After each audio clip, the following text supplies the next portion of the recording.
Շնորհակալ եմ մեծարգո նախագահ, հարգելի գործընկերներ, իհարկե մեր այս քննարկումները առանց փոքրիկ պրովոկացիաների չեն անցնում, բայց կրկին ես ցանկանում եմ գովել մեզ, որ կարողանում ենք քննադատելով բարեկրթության առաջարկը, այնուամենայնիվ այդ առաջարկը պահպանել, երբ ասում եմ փոքրիկ պրովոկացիաներ, նկատի ունեմ օրինակ, երբ Տիկին Խամոյանը այստեղ ամբիոնից մեզ ասում է մանդատագողներ, ես ենթադրում եմ, որ դուք դրանով փորձում եք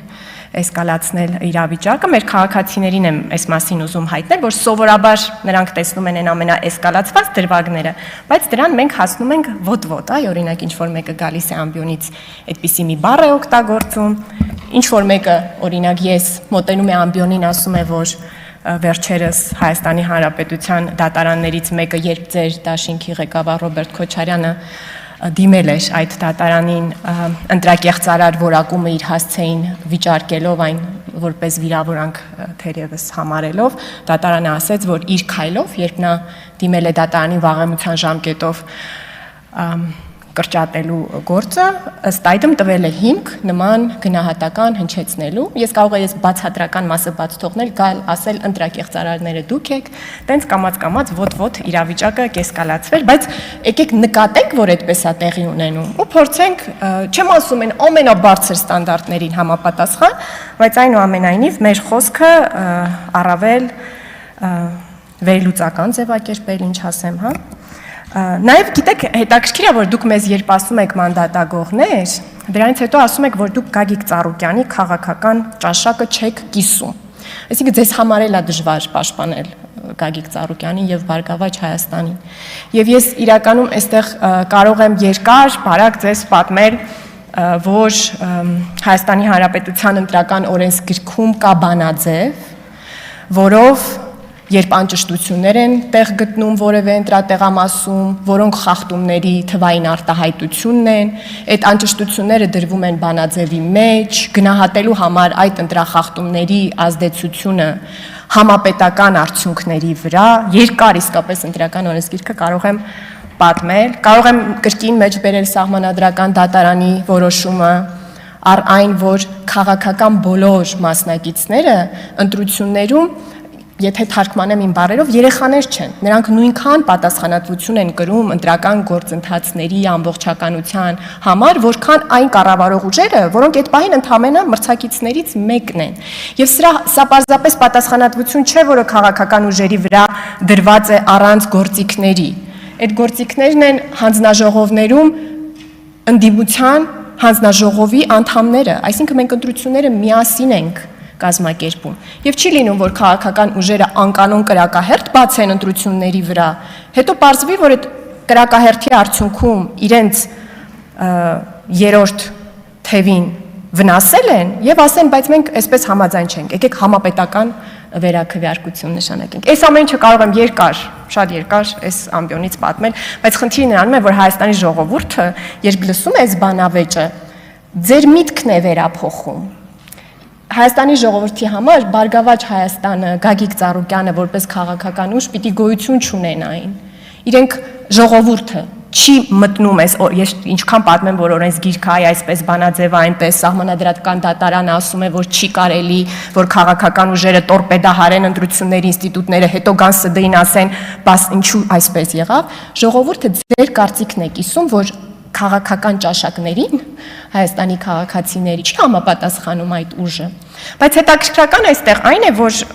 Բարգավաճ Հայաստան կուսակցությունը ձեր քաղաքական ուժի լիդերի քաղաքական ճաշակին է համապատասխանում։ Դուք ո՞նց եք այդ դիստանցիան ստեղծում ձեր եւ Բարգավաճ Հայաստանի միջև։ Նորանկախ Հայաստանի պատմության մեջ այդպիսի բան կա։ Լուրեր են պտտվում պատմության էջերում, որ Բարգավաճ Հայաստանը ստեղծվել է Ռոբերտ Քոչարյանի քաջալերմամբ։ Հետևաբար այդ դիստանցիաները դուք ժողովուրդը կարող է այդպիսի կարծիք ունենալ։ Դուք այդ ճաշակը պիտի որ կիսեք։ Տիկին Աննա Գրիգորյանը արձագանքելով պարոն Ռուբինյանի հետևյալ մտքին, որ նրանք ընկել են, որ Հայաստանի Հանրապետությունը գոյություն ունենա եւ մենք հնարավորություն ունենանք անկախ Հայաստանի ազգային ժողովում առաջին նիստ գումարել, սա բառացի մեջբերումն է։ Տիկին Գրիգորյանը վերափոխում է այդ միտքը, ասում է նրանք ոչ թե ընկել են, որ մենք առաջին նիստ անենք, այստեղ մի պահ կանգ առնեմ, երբ որ մի միտք խմբագրում եք, մեկ այլ քաղաքական գործ չի, շատ կարևոր է, թե որ հանում եք, այդ ինչն եք խմբագրում։ Պարոն Ռուբինյանը ասել է, նրանք ընկել են, որ Հայաստանի Հանրապետությունը գոյություն ունենա։ Այս Հայաստանի Հանրապետության գոյության մասը ինչու հանեցիք ու թողեցիք մենակ այն նիստի պահը, որ իբրև տենց բան հնչի էլի, որ Ռուբինյանը ամբիոնից ասել է, որ նրանք ընկել են, որ մենք նիստ անենք։ Ու ձեր տարբերակն եք առաջարկում այդ նախադասությամբ։ Ասում եք, նրանք ընկել են, որ մենք նայենք Արարատին եւ Արցախը հայկական համարենք։ Հաճախ եք դուք ընդդիմադիր падգամավորները գալիս ես ամբիոնի մոտից սենց նկարագրում, որ այդ դուք իսկապես մխկտում եք, մենք չէ։ Շատ հաճախ եք դա կանում, բայց մոռանում եք, որ դուք գործընկերներ եք ունեցել, ովքեր այնպիսի պրագմատիկ վերլուծություններով են հանդես եկել առ 44-օրյա պատերազմի նպատակների մասին, որոնց բեռի տակից դուք դուրս չեք կարող գալ, եւ այդ հուզական ձևակերպումները կարող են մի պահ բոլորիս մոտ տենց բան առաջացնել, բայց կհիշենք, չէ՞։ Կրկին 2021 թվականի օգոստոսի 2-ին խառը ժամանակներից համոզված եմ շատերի ուշադրությունից վրիպել է այս ձևակերպումը։ Պարոն Անդրանիկ Թևանյանը, որը այն ժամանակ ձեր դաշինքի падգամավոր էր, ասել է, թե 44-օրյա պատերազմում նրանք ինչու ընկան իր պատկերացումների համապատասխան, ընդ որում սենց այսպես է ձևակերպել այդ միտքը։ Ասում է, մենք բոլորս գիտենք, որ 44-օրյա պատերազմը հիմնականում մղվում էր Սյունիքը կտրելու համար։ Պատկերացնում եք, չէ՞, 21 թվականի օգոստոսն է, նոր է ձևավորվել խորհրդարանը, նա այդ պատերազմի նպատակը նախանշում է ոչ թե Լեռնային Ղարաբաղը, Արարատը, նրա հայկական կամ չհայկական լինելը, այլ ասում է Սյունիքի համար է եղել 44-օրյա պատերազմը։ Ընդ որում այստեղ կանգնած մարդուն էր հարց տալիս, մինչ այս մարդը պատասխանեց, հաջորդ անգամ երբ խոսքը անցավ նրան, ինքը ասեց, ես ուզում եմ պարզաբանեմ, թե ինչ նկատի ունի, երևի թե ձեր խմբակցության ներսում էլ էր ալեկոծումներ առաջացրել, թե ինչ է նշանակում 44-օրյա պատերազմը Սյունիքի համար էր։ Գիտեք, այստեղ ոնց որ մեր գնահատականները կարող է որոշակի նմանություն ունենան, որովհետև մենք ասել ենք, որ Լեռնային Ղարաբաղի հարցը շատ վաղուց էր փակ ու իսկապես 44-օրյա պատերազմը Հայաստանի Հանրապետության գոյության մասին էր։ Մենք Սյունիքը չէինք առանձնացնի, որովհետև մենք չենք ջանում Սյունիքի գլխին սև մութ ամպեր կուտակել, այնպես ինչպես դուք էիք անում դա 21 թվականի օգոստոսից մի տևական ժամանակ, մինչև հիմա էլ թույլ փորձեր այդ ուղղությամբ իհարկե անում եք։ Բայց այստեղ տարբերություն էլ կա, էլի ձևակերպմամբ։ Հետևաբար Ռուբինյանը ազգային ժողովի նախագահը շատ ճիշտ ձևակերպում է տվել, որ նրանք ընկել են, որ Հայաստանի Հանրապետությունը գոյություն ունենա, ու ձեր ֆրակցիայի այդ ներկայացուցիչը, երբ որ ասում էր նրանք ընկան Սյունիքի համար, այդ ծրագրի իրեն հարմար դիտանկյունից մասն էր իրականում բացահայտում։ Եվ գիտեք, այդ նման մտքերի արտաբերումից էր, որ ձեր դաշինքը ոտ-ոտ կամաց-կամաց լքեցին տարբեր մարդիկ։ Ես համոզված եմ, որ Գեղամը Նազարյան իր որդու ընկնելու պատճառների մասին մտածելով եւ այդպիսի քաղաքական խոսակցություններ լսելով մտածեց, որ իր որդին դրա այն ինչ պատմում էր Անդրանիկ Թևանյանը եւ հետագա ընթացքը ցույց տվեց